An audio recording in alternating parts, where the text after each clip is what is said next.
coup, pour donner un peu de corps à tout ça, j'ai demandé à Odile Birbis, qui est déléguée territoriale de la Gironde, de nous parler un petit peu de ce qui se passe dans les quartiers prioritaires de Bordeaux Métropole. Et puis nous dire un petit mot des relations et la façon dont elle travaille avec Fabienne Barbon. Bonjour, donc pour mon intervention, je vais avoir besoin d'un petit peu de mise en scène. Madame Barbon s'est excusée au dernier moment, mais au dernier moment, j'ai trouvé une nouvelle intervenante, Claire Grigiel, chargée de mission Pays et Quartiers d'Aquitaine, que j'aimerais inviter donc à venir témoigner à côté de moi sur la création d'entreprises dans les zones politiques de la ville. Et j'ai le plaisir aussi d'accueillir 2 créateurs d'entreprises qui ont été financés par l'ADI.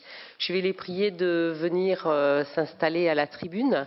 Milena Hamilton et Tiana Arsal, qui sont donc 2 personnes que nous avons financées de façon différente. Elles vont vous raconter un petit peu leur parcours à l'ADI et qui vont être donc témoins vivants de ce que c'est que la création d'entreprises dans les quartiers sur une agglomération comme Bordeaux Métropole. Voilà, je laisse donc Claire Grigiel nous parler de la politique de la ville dans les quartiers. Alors, donc 2 mots un petit peu pour compléter l'introduction sur la création d'entreprises dans les quartiers prioritaires.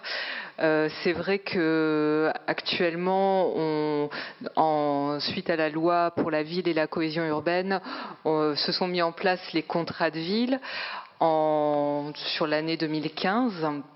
Donc ces contrats de ville, ils portent sur une nouvelle géographie prioritaire qui a vu apparaître des villes moyennes, des centres-bourgs ruraux.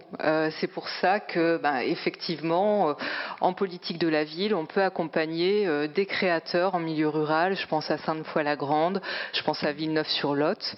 Donc la politique de la ville sur la grande région, ça représente en moyenne une petite trentaine de contrats de ville. Il y a 12 contrats de ville en Aquitaine, à peu près une douzaine également en Poitou-Charentes et 3 en Limousin. Et donc, effectivement, les habitants de la politique de la ville c'est votre public cible, puisqu'on est sur des personnes à très faible niveau de revenus, puisque la géographie prioritaire de la politique de la ville, elle est établie sur la base du critère du revenu médian.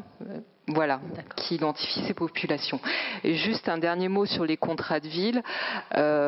Effectivement, il y a 3 piliers, un pilier social, un pilier urbain et un pilier économie-emploi, sur lequel à la fois l'État et l'ancienne région Aquitaine ont fortement mis l'accent. Et c'est vrai que dans les contrats de ville aquitains, on constate que quasiment l'ensemble des collectivités a voulu inscrire des actions liées à la création d'activités.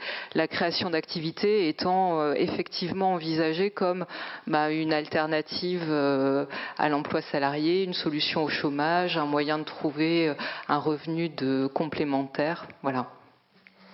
D'accord.